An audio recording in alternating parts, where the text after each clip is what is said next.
Thanks, Kimmy, and thanks for everyone attending, taking time out of your busy day to learn more about the 21st Century Cures Act and how it's going to apply to your practice. I just wanted to say hi to everyone. I'm going to turn off my webcam so we can focus on the information at hand, but great to virtually see all of you, and thanks for coming.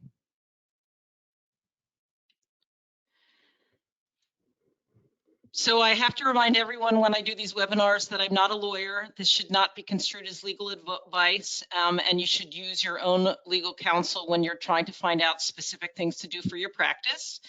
But this is instead information that's presented, that's my interpretation of what's been presented and discussed in leading pediatric HIT conversations. And it's your responsibility at your practice level to work with your systems and your advisors so you have understanding of how this will be implemented in your practice to be compliant with jurisdictional and other requirements.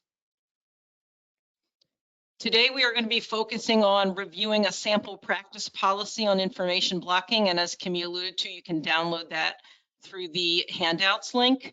But we're going to talk about the acceptable exceptions. And that is where you can specifically say, I'm not going to be sharing this information. That's acceptable. And we're going to do this in the context of common pediatric scenarios so that we're learning by example, not just in a vacuum. And then I want you all to feel confident what you're going to need for April 5th. That's the applicability date, so that you're not as concerned and worried as I know many of you are. So first of all, I want to combat any fear. There is no information blocking police that will come knocking at your door on April 5th. April 5th is really the date where the law starts being applicable and will be applying to practices. Secondly, there are currently no penalties or disincentives for clinicians found to be information blocking. And they haven't actually been proposed yet. There are regulations written into the rule for technology vendors and other health systems, but clinicians, there are currently no penalties or disincentives, and they haven't even been proposed yet. And when they do, I will make sure that the broad audience gets to comment on what we think about those. So what could theoretically happen as of April 5th? As of April 5th, somebody could accuse your practice of information blocking. A patient representative, or organization. They could do so by going to the Office of the Inspector General. And then the Inspector General could choose to investigate and ask for your information sharing policy and what your side of the story is related to the specific complaint. Since there are no disincentives or penalties, this would be an investigation and recommendation only. Now, this is also how HIPAA started. So don't think that you're off the hook for the foreseeable future. But we have some time to wrap our heads around this and to find out what are going to be the disincentives or penalties for clinicians. They are significantly higher for technology vendors and others.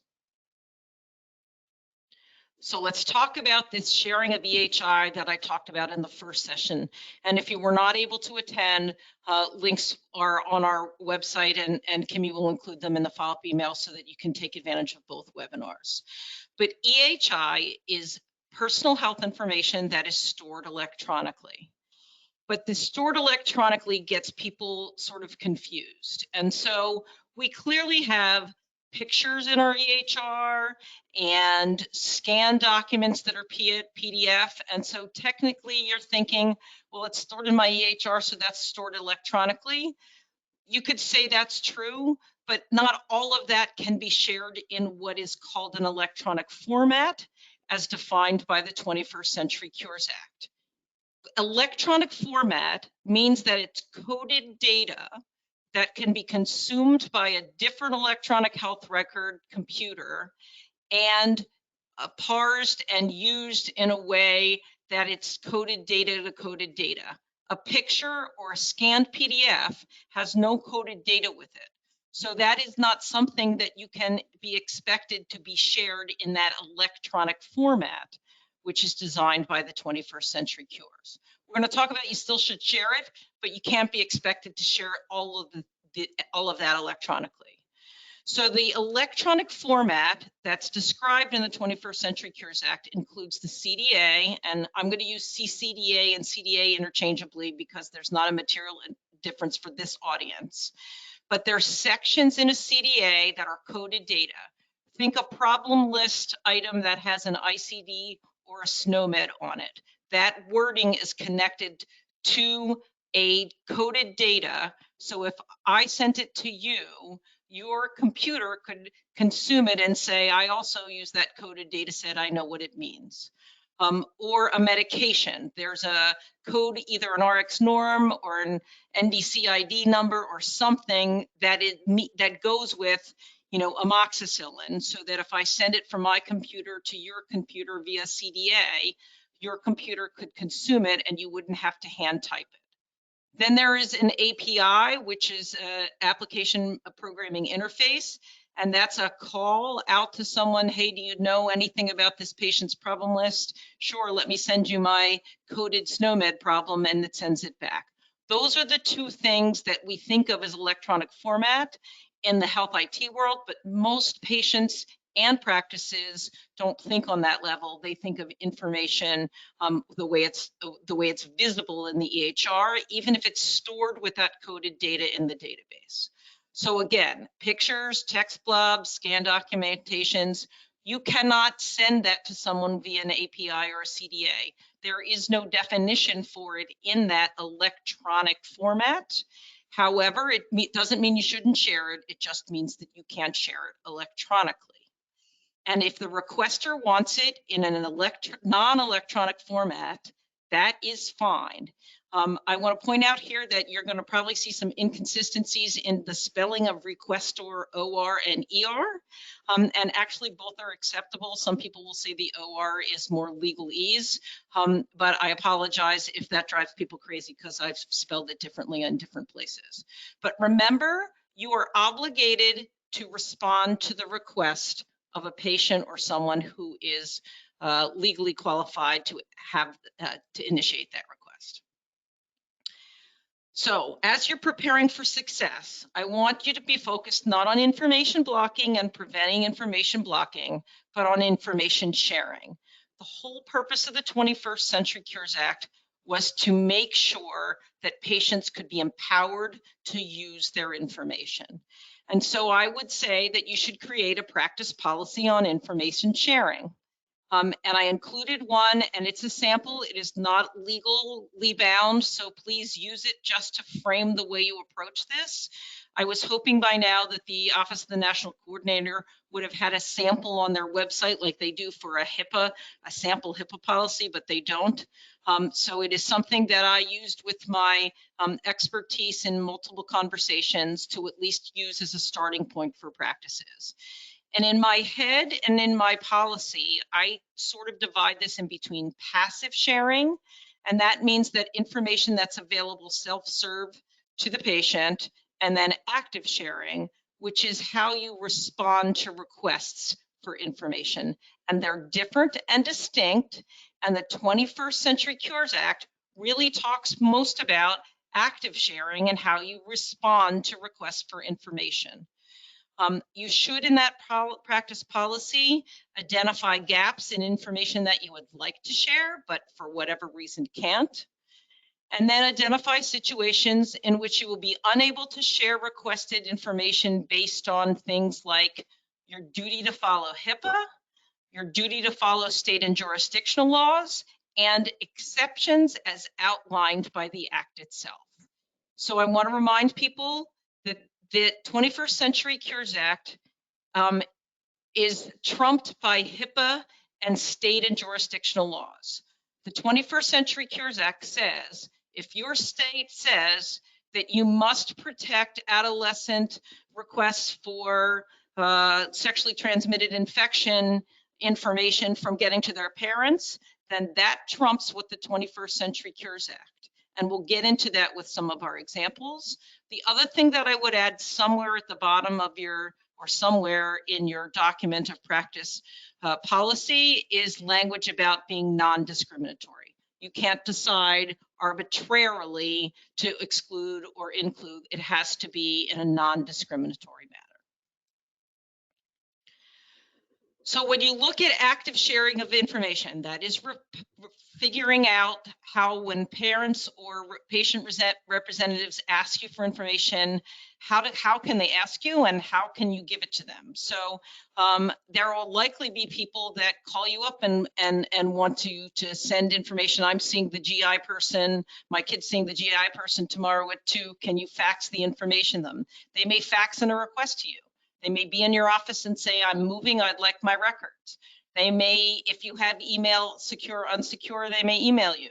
They may send you a portal message request, or you may have a place on your website or your portal, request your medical records.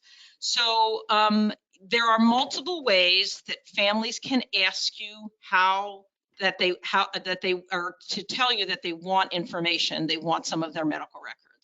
You should delineate all of those that you think are possible, and then you should outline for your practice team the process of how you do this, who's responsible, and an expected time frame. If this is unreasonable and you are someone accuses you of information blocking and your policy says parents, we will share information of medical records within 2 weeks, that's likely not acceptable because it may interfere with the patient getting good care. And then you should identify the forms and the formats that you can provide information. Do you print things out and say to families, I can mail it to you or pick it up? Do you have a way to fax it to families if they request it, fax it because they have a secure fax on their side? Do you put things on an external thumb drive and either encrypt with a password or not and give them to families? Can you send via emails and encrypt it for improved security? Or if the family doesn't ask for it encrypted, do you want to take that risk and send it by non-secure email? Do you have direct messaging that you can send a CDA to a referring provider or to the patient in some fashion? What I'm asking people to do as part of developing your policy is identify all of the ways people can ask for information, and then identify all the ways that you can provide information to respond to that request. It's really important that you address the specific request for content. You should make sure that your team is good at answering the question. It's sort of like the 5-year-old asking, mommy, where does babies come from? They're not really asking for the whole teenager lecture. Just answer what they're asking for. Don't assume, ask and clarify why.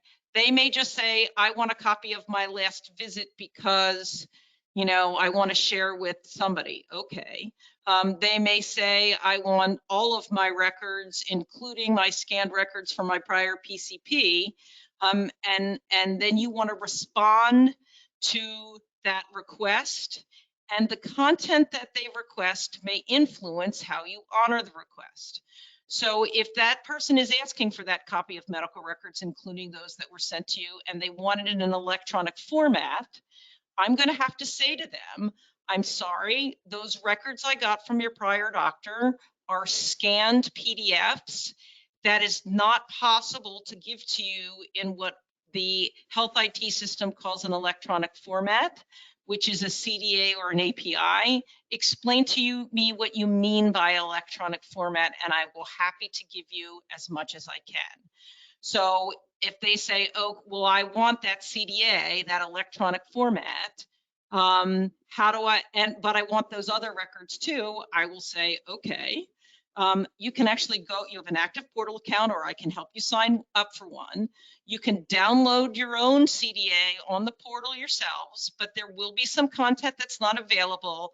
How would you like those scanned documents? Would you like me to print them out and mail them to you? Would you like me to put them on a thumb drive? Tell me what works best for you. So realize that everything that you have in your electronic health record is not going to be provided in the electronic format as defined by 21st Century Cures, but you should make sure you clarify the ask and be able to work with the family to figure out what is possible and how they would like to receive it. So remember, this is about cooperation and collaboration. You want to provide, make sure that you understand the requested information, the manner and the format that they want it in, and then that you have alternative arrangements that you try to satisfy. And you're going to document this in the medical record. Mom asked for this, we were able to do this, agreed on that, you know, and this, and records were delivered as of this date in this content. So, and if there's anything that you can't share because it's a part of the exceptions, you're going to want to put that in your documentation in your medical record as well. So let's talk about passive sharing of information. The 21st Century Cures Act does not say you need a patient portal. But I will say that going forward in health IT, if you want to be engaged in where the world is going, it's going to be very difficult to sustain it without a portal or a similar portal functionality. Many large health systems are focused on this aspect of the information sharing for a couple of reasons, right? They have challenges to efficiently process large number of requests from patients and patient representatives. If you have to respond within 3 business days to every request and figure out and negotiate which of it goes this way and which of it goes this way and track all of that, a lot of health systems are saying, like, we can't do it. There's just no way we can respond to people who, I want a copy of all my records, I want a copy of my surgery, I want a copy of this report from the specialist. They would be inundated. So they, for very real logistic reasons, are focused on passive sharing because it removes their having to respond to a lot of these requests. They can be done self-serve. Portal access also by de facto solves the authentication of the right to access the information. And I would caution people, when you're writing, how do we get requests for information if it's the phone? How do you legally know that that patient has the rights to request it, right? If you have an authentication process through portal access, you know, send me a portal message and describe how you want to do that. They've already had to authenticate themselves to get to you. And that solves the authentication problem for a lot of this, when you may not be sure the person in front of you or on the phone is exactly who they claim to be.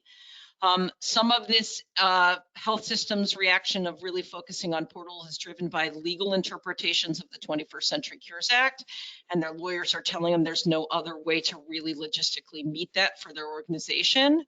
But remember, the goal of this act was to empower patients with the ability to access, exchange, and use their EHI, their electronic health information. And some people will say that use includes the patient's ability to write back to their information corrected or add to it. So again, what is special about this electronic format? It is another computer can consume it without human transcription. It's called electronic reconciliation. And if you've ever had reconciliation of a CDA, that's what we're talking about. It allows you to send coded data to another healthcare provider. It allows it to be used for an API to drive patient-centered apps. But I will tell you that there are not very well developed patient-centered apps for pediatrics. Part of that is a privacy concern, because what do we do with this data that people are interacting with when the big kids become adults? But it also, this electronic format helps patients have the ability to facilitate and contribute to their electronic information in a format which can be shared. I'm going to this dermatologist out of town. I want to send my own information ahead of time so that they can be prepared for my visit. So again, passive sharing in your practice policy, outline what you can and can't currently share, but be specific about your current state and your future plans with timelines. You can't say we chose not to implement the patient portal. You can say we are in a process and we hope by the end of, our goal is by the end of 2021 to be here, and you know, and have specific timelines of how you plan to get there. And then delineate any specific content that you do not routinely or automatically share based on concerns about HIPAA. You may say, as part of our policy, adolescent privacy based on our state says that we must hold adolescent information regarding to sexual activity or pregnancy from parents, and we do not have technically the ability to separate that where only the teen can see and not the parents, and so we don't routinely share information about pregnancy or STIs related to adolescents. And then I also would put in there how you receive electronic health record. If my patient is transferring to your practice and I want to send you a CDA, how will you receive it and how will you consume it? So let's get into these exceptions. And remember that the exceptions really are an important tool for us to use to defend ourselves if someone claims that we are information blocking. That's what the exceptions are for. There are 8 exceptions divided into 2 categories. Category 1 is not fulfilling requests to access, exchange, or use. And category 2 involves procedures for filling requests. So let's unpack these and get granular.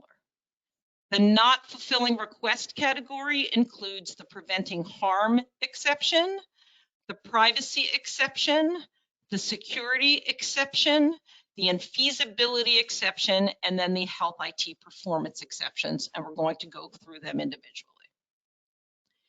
Let's start with the preventing harm exception. The ONC definition says it won't be considered information blocking. And remember, actors are anyone that uses EHIs. So for us, it's clinicians on this call, but it also is for technology vendors and others.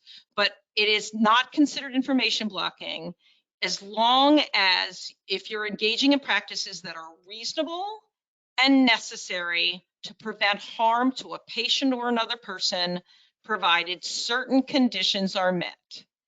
And these are the certain conditions, and you can read in the resource page all the granular legalese, but you must hold a reasonable belief that the practice, if I'm going to withhold this, if I'm going to block this, it will substantially reduce a risk of harm. It can be no broader than necessary, so you can't say I'm not sending any information at all. That's too broad. And it must satisfy at least one condition from each of the following, which is type of risk, type of harm, and on implementation basis. And again, details can be seen in the resources. But you must satisfy the condition concerning a patient right to request review of the individual determination risk of harm. So if somebody comes to you later and says, you said this was harmful, they have to be able to look at your policy and your note about that patient about why you thought it could be a risk of harm. So, we'll get into an pediatric example.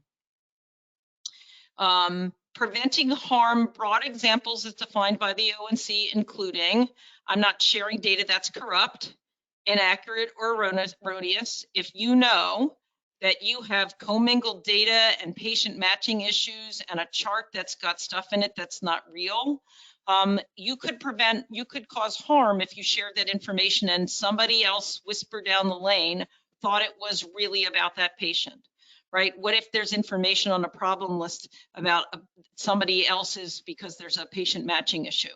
You don't want to share that, right? And so again, declining to share data because there's a misidentified patient. My son's name is Alex Brown. You get into big health system, there's a lot of Alex Brown. If you think that there's commingled data and you can't uniquely identify them, that could be a risk of harm of sharing inaccurate data that others act on because they think it's real. And then there's refraining from a disclosure that would endanger the life or physical safety of a patient or another person. Now, when you read the legal interpretation, people are saying physical harm. I think physical safety is different than physical harm. And the AAP is seeking clarification about pediatrics, about mental and emotional harm. Remember, this rule was written as if the patient was asking for their own information. So there's very few circumstances that you wouldn't tell a patient what they already should know is in their medical record, unless they said something under anesthesia or something else, right? But physical safety or endangering life. We are seeking clarification what this means for minors. But the licensed provider who makes that determination, right, really has to do so in the context of a current or prior clinician-patient relationship. You can't not know the circumstances and claim that this is going to cause harm. It has to be somebody that you know and you have a reasonable reason to believe this might cause harm. And then exceptions must be consistent with your organizational policy, which is why if you're going to do anything between now and April 5th, it's you write out that organizational policy. And remember, it's a living document. It's not a once and done. You're going to refine it as you learn more and you dive deeper into this. It's got to be based on relevant clinical, technical, and other appropriate expertise. And then here we go into that consistent and non-discriminatory manner. So here we go. A teen discloses to you that he's gay and asks you not to share with his parents because he believes his father will kick him out of the house. To me, that is a risk of harm to the patient, right? His father asks for a copy of that visit note. If you cannot technically separate the potentially harmful part of the note, you can document that you believe disclosing the note has the potential of causing serious harm to the teen and why. Now, you can't refuse to provide the other aspects of the chart, which are not concerning. You can't say to the father, I'm not giving your electronic note, which includes the problem list and the med list and the whatever. And if you have the technical capability of separating out the concerning language or redacting it from the note prior to sharing, you are obligated to do so. So if your electronic health record gives you the ability to keep a section private or the parts of the note private or in a different place, you can't hold the note from the request of a father who's legally allowed to have access to it. Let's talk about the privacy exception. Again, we will not be held accountable for information blocking. Someone can accuse you, people can accuse you of all kinds of things, but if you have your policy and you have what happened in this scenario documented in the record, you will be able to use the privacy exception if you are using it the way that it was intended and if the right conditions are met. Either there's a legal precondition to release, like you don't think this person has legal authority to see the information, or it's somebody who's not covered by HIPAA. That doesn't apply to us. We are all covered by HIPAA. Or you can deny it because it's consistent with the HIPAA privacy rule. Remember, HIPAA trumps 21st century cures. Or you can respect an individual's request to not share information. I don't want you to share this with the other people in my healthcare team. Now, we run in the minors' rights and states' rights are different in every state. So you need to know what your state's rules are about disclosing information about minors, especially if they ask you to hold it in confidence. Let's talk about the privacy exception in a pediatric case example. So let's say your minor patient is a child of a split parental household. The father says, I want a complete copy of the medical records to have when the child spends the summer with me out of state because I'm moving. But you know the newborn history and the first few office visits contain sensitive information about the maternal prenatal history. The mom has a history of substance use disorder, and it is in your newborn records, and it is in your first couple of office visit notes because you discussed it with the mom who brought the kid in. You know that mother's information is protected by HIPAA, and unless she agrees to share her information, we shouldn't be sharing it as part of the child's record. That's in keeping with the mother's right to privacy. So according to HIPAA, if we have to be able to withhold that information because it's in order to keep mom's HIPAA rights, then that is a privacy exception which can be upheld.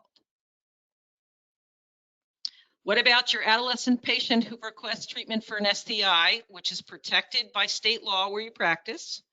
You are obligated by those laws to protect this information to be made available to the from the parents being able to see it, unless the adolescent consents. So you can say, I'm sorry, my state law says teens are allowed to have private conversations and treatment for STIs, and so I can't share this note with the parents on the portal because that would be against my state laws for privacy. So again, state laws trump 21st Century Cures Act. Now, you cannot say, our practice is not sending any teen visit notes for any kid over 13 because some of them may contain information related to sexual activity. That is too broad, both in scope of all teen notes, and we know that the first iterations of Patients Portal, some practices or some health systems just turned off every kid over the age of 13. That will not fly. It will also not fly to withhold this patient's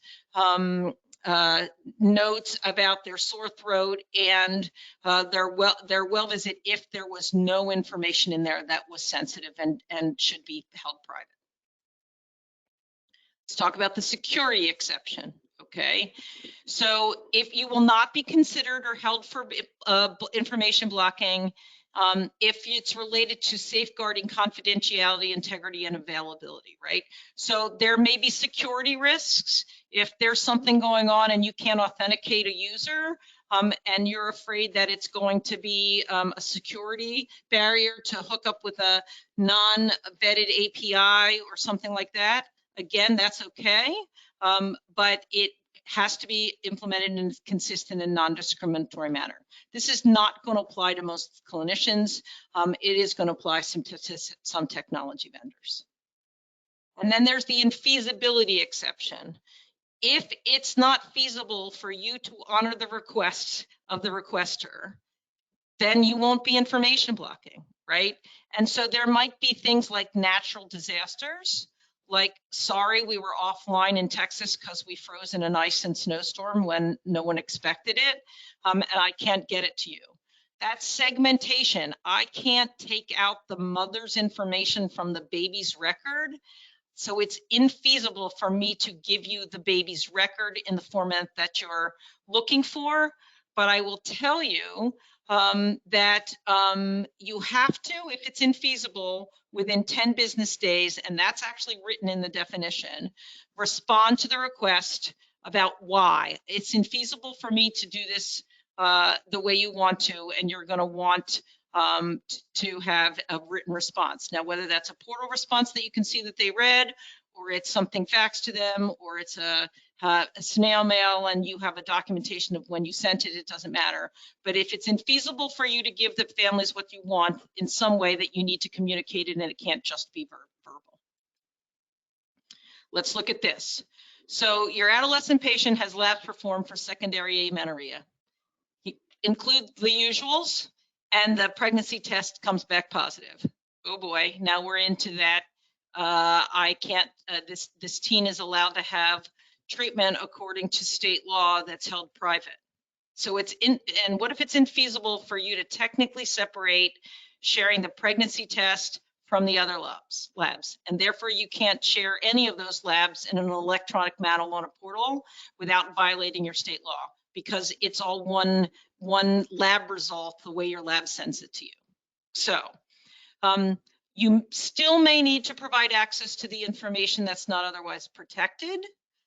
So you might be able to say, I can't share with you all of the lab results, but I can print out and mail to you, fax to you, document upload in the information on the portal as much as I say I can according to the 21st Century Cures Act in keeping with HIPAA and jurisdictional laws.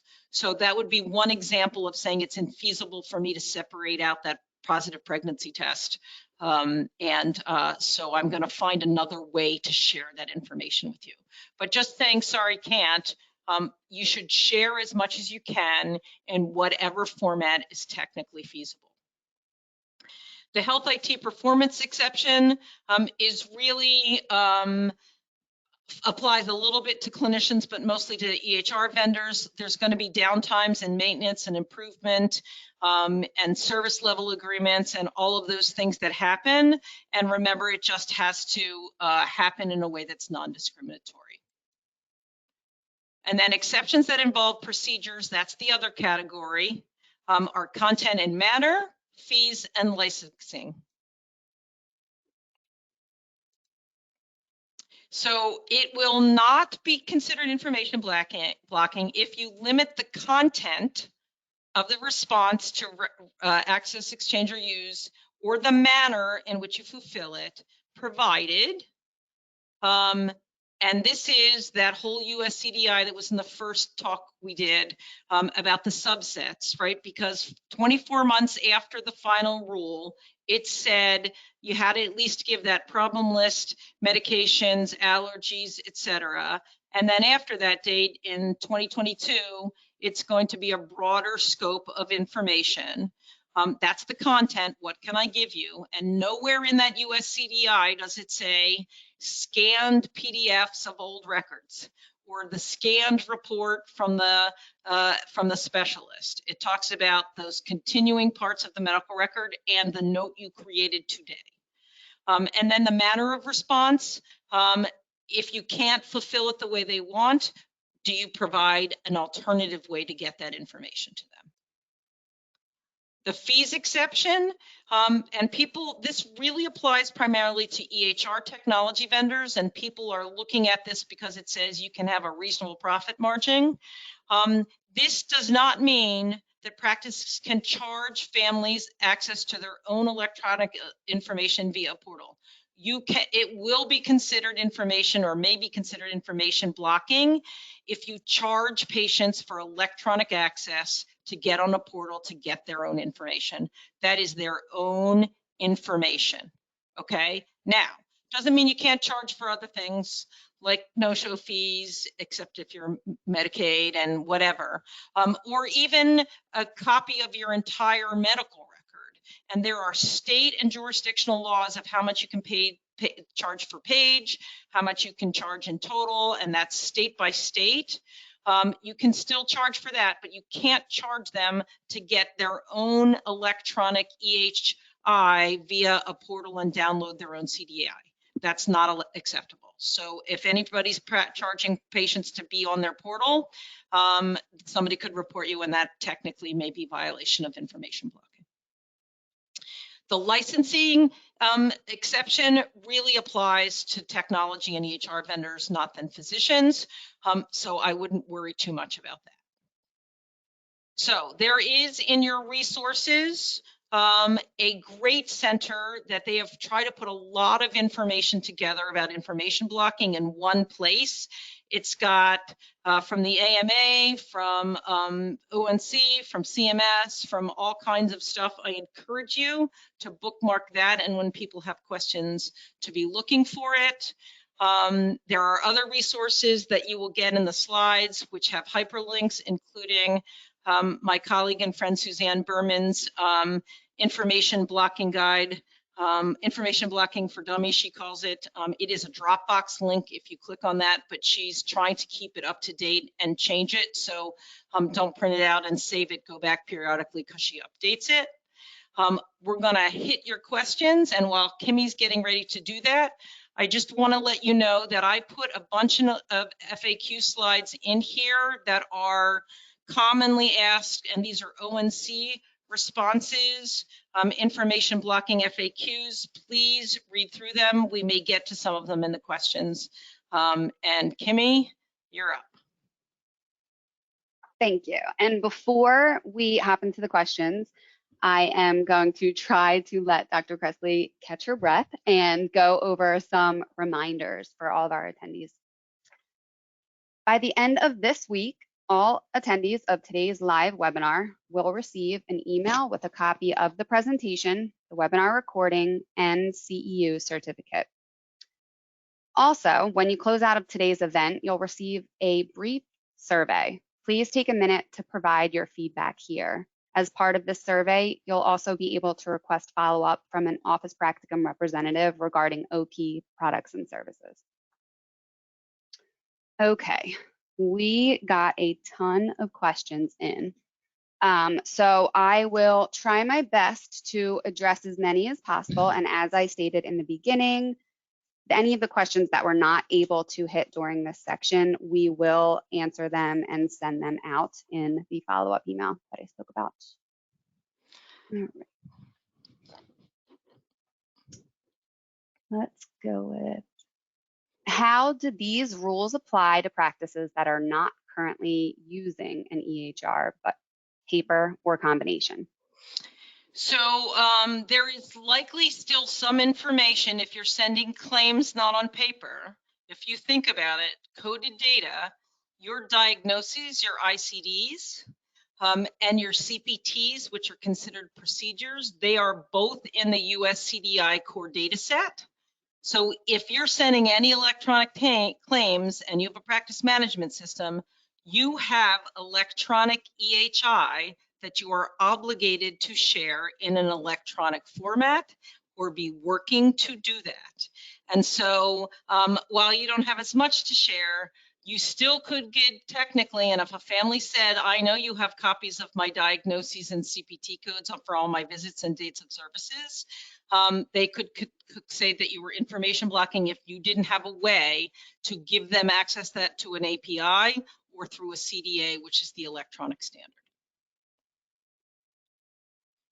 Okay. Are there specific regulations for behavioral health notes? Yeah, so there's only one, and this applies to behavioral health. And again, all of the exceptions, harm, infeasibility, all of that stuff still applies specifically to specific patients in specific circumstances. The only thing that's blocked is psychotherapy notes, and they are different than the mental health, behavioral health notes that we are keeping and with our coworkers in our offices for the most part, licensed clinical social workers and other notes that are counseling related but not true psychotherapy notes are not protected under the 21st Century Cures Act any differently. So the same exceptions would have to apply for that information. Does the information blocking require us to offer release of records by fax or email or both? There is no specific information about how your practices offer it, but remember, you're probably going to feel like you're empowering your families if you make it as easy for them to get the information in whatever form they want it. But the 21st Century Cures Act only talks about sharing electronic information in an electronic format. So if nobody asks for a CDI and everybody wants paper records, you're okay. Until somebody says to you, hey, I heard that my old doctor let me download my records and send it to my specialists. You're not letting me do that. Why? And so your policy should say, if you're not there, what you should be working towards, but it doesn't say anything about thumb drives, emails, printing out information. That is your policy for sharing of information in a way that empowers your patients to get good care. This person uses a third-party vendor to process medical records requests. Parents are directed to this vendor for all requests. How does this act impact this process? So you can't make it too long, right? You can't, and it has to be in keeping with your state laws. If they're charging patients more than your state laws, you are probably in violation of your state laws, not 21st Century Cures Act. And I would be willing to bet that that third party doesn't store it electronically, and they have no way to provide a CDA to a family. And so that could be still one of your sources for outsourcing medical records. But if they can't provide it in electronic information through a CDA or an API, then you're going to have to say, yes, and yeah, they sent my fax records, but here's how you get the CDA. I have not heard of any vendors that are managing medical records that have figured out how to do that part of it, because you really need to have the technology usually with inside your EHR, but I would ask them. But that doesn't absolve you of your responsibility to still require, if you have a problem list with SNOMEDs or ICDs and you have CPTs in your system, You have to, if a parent requests, be able to deliver that information electronically. And I don't think most of those third-party vendors can, but ask. We currently provide one free record per year and charge a fee for excessive requests. Example, multiple per year, lost it, etc. Will this be acceptable? Again, this isn't addressed at all in the 21st Century Cures Act. Make sure you're not in violation of your state laws about medical records. This is the patient's record they're entitled to request from.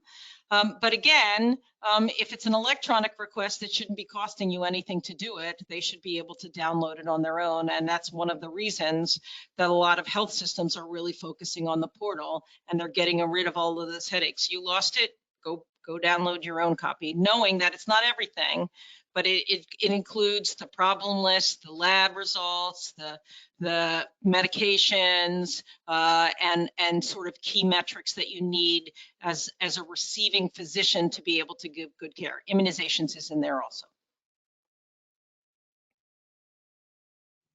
For how long does the information need to be available? When we mark someone as inactive, they lose access to the portal. Is that considered blocking? So if you no longer have a doctor-patient relationship, then you are not obligated to continue sharing it, I don't think, although that is a very good question and I will seek clarification. But a lot of, if they already downloaded that CDA, they have access to it, right? Like a lot of people are just downloading it somewhere to their, or emailing it to themselves, because then they have forever a copy of at least what that record looked like as of the time that they downloaded the CDA. But you're not obligated to keep interacting with patients and requesting information that are no longer your active patients, but their information that they downloaded, and that's one of the reasons this is in existence, right? If they're transferring to you, they can download their electronic record, and then you're out of their, they don't have to come back to you for it. They have their own copy. They can do whatever they want with. Perfect. And Dr. Kresge, it looks like there are actually a bunch of questions that came in that you have the slides on. So if you want to just go through those slides now.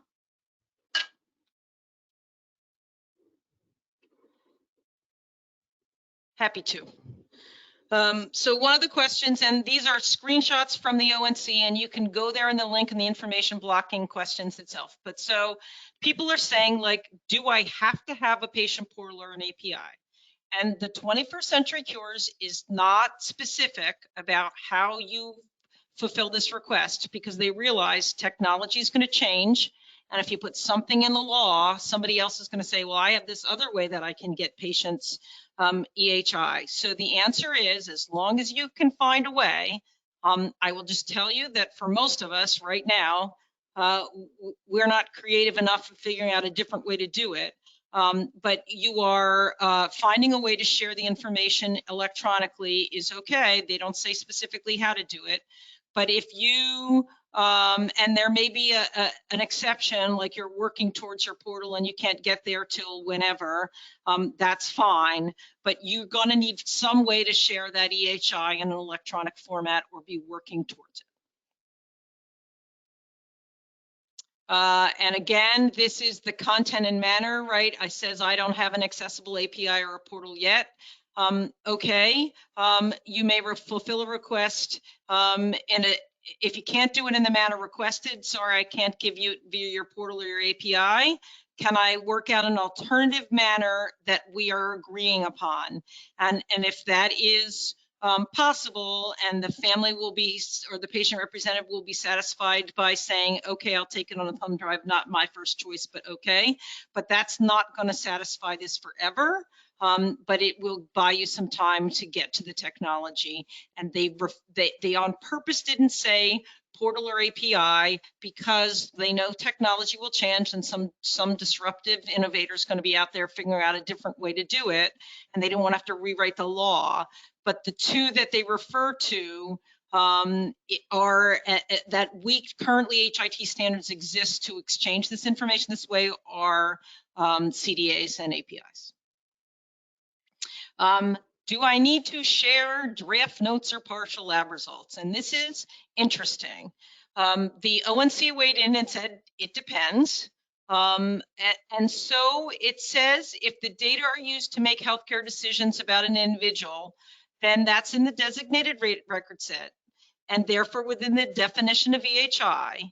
And so exactly when you want to share it with people is not defined.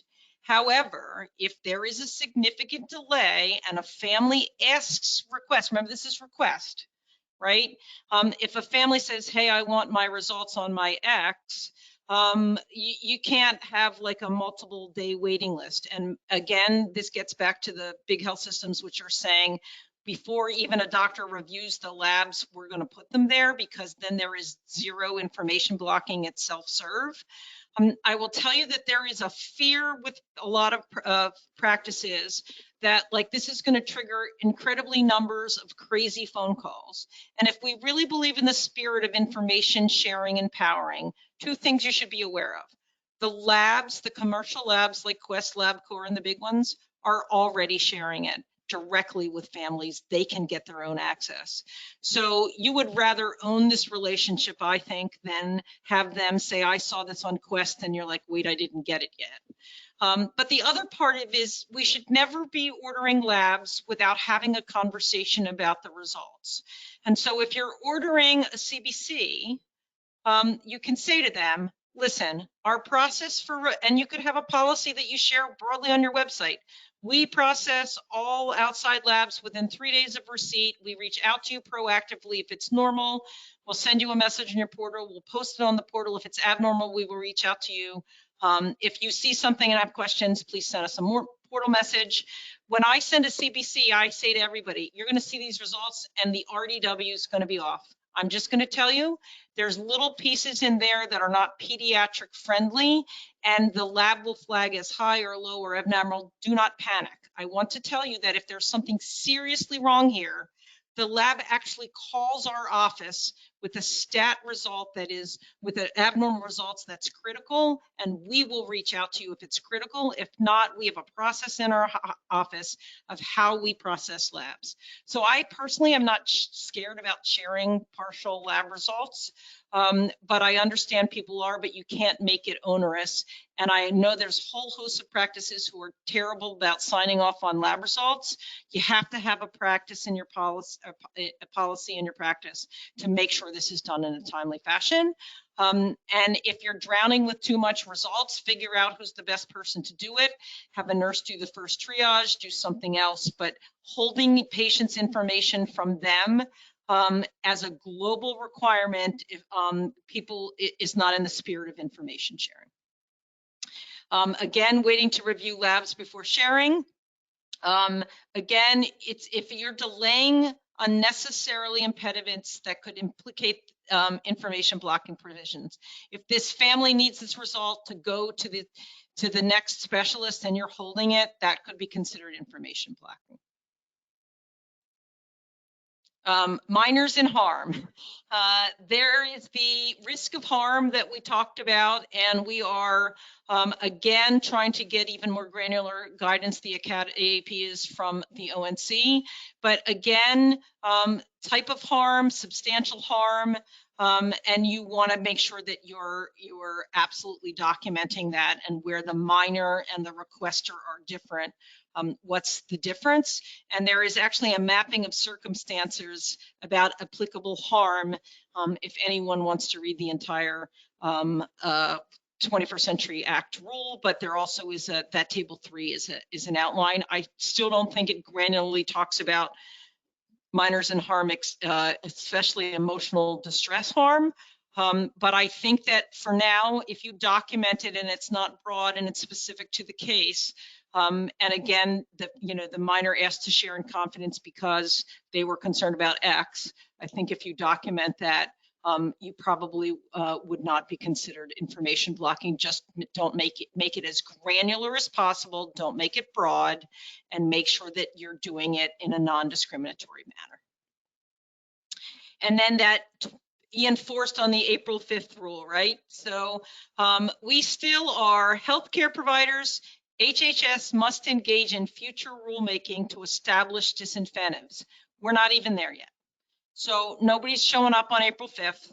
But they will at some point make that rule, and hopefully this whole community will weigh in and talk about that, and weigh in where it matters for kids, because it's definitely different.